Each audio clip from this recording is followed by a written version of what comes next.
that was created by one of the waitresses at the Venetian, and it was the backdrop for our life in the inside 62 Frambies in the Orange Room. Okay, let's tell us about the 62 Frambies poster here. So this was drawn by Mel, that is her iconic representation, but that wasn't really what she looked like. Lauren at one point in time decided we should have a calendar in the Orange Room. And the calendar body was about this size. And so he would go up there and put up a new calendar every month, put important dates with strange things on there like Man Ray Leaves Town, which was, you know, celebrating the day Man Ray died. Things like that, various photographers and jazz greats and such. But Mel saw that and said it needed to have, like all calendars, a picture. So she said she'd create a picture for it, which took her a while. And by that time we'd stopped doing the calendar. So it just became the 62 poster. Yeah. Which everything on here symbolizes something or other.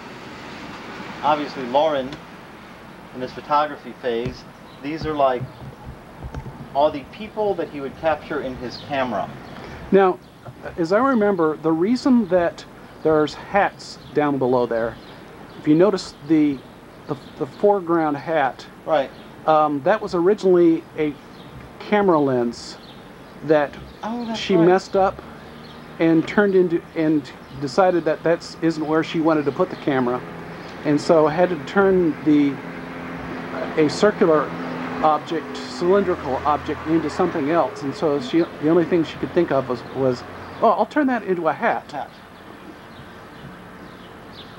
Yeah, makes sense. So there's the pinball machine. You know, that Lauren and I were always doing the pinball. Venetians, because that's what we were, people who worked at the Venetians, at the Venetian restaurant. Bubbers is because that's what Herm called all the guys. The owner of the Venetian called everyone that worked there bubbers. Yeah. Well, that's called guys, bubbers. What were the women? Kiddos. Bubbers and kiddos. If you couldn't remember your name, you were a bubber or a kiddo. Right. And he probably never remembered anybody. Nope. Because we were just, you know, like these faceless students that came in, went out, came in, went out. And I remember running across Herm years and years later and thanking him because, you know, had they not hired me there, who knows where I would have ended up. Because that's when I was able to get enough money to go back to school and start schooling. Because at the time I dropped out because I had no funds. Right. And so, you know, so I led the master's degree and all this stuff. So I came back years later at his son's wedding. Not Rock. Tom's wedding I came back for. Maybe it was Rock's wedding. It was something. I just happened to be in town and that was going on. Wow. So I didn't attend the wedding, but I ran across the party afterwards. And Herm had no idea who I was. Yeah. You know, you could tell from that. Do the animals across the top have any significance? Do you remember? Well, for some reason the rhino is more in, it's like a metallic rhino. You can see little bolts and stuff there. I don't remember exactly. Dragons, because, you know, just fantasy creatures. I think ultimately that was just her way of making more pretty colors on the poster.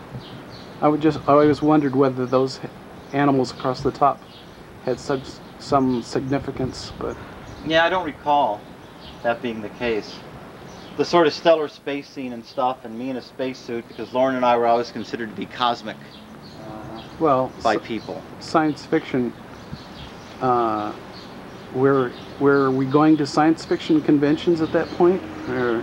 Yeah, but no, that was because Lauren and I would talk about strange, weird things, and everybody thought we were way out there, and that's why. Yeah. Lauren would obviously be encased in a camera. She had no idea what to do for me, so she put me in the spacesuit because. And the comic is Karma Invader. Oops. That's the kind of thing we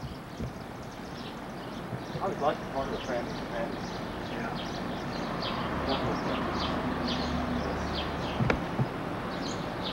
I don't know why we have to.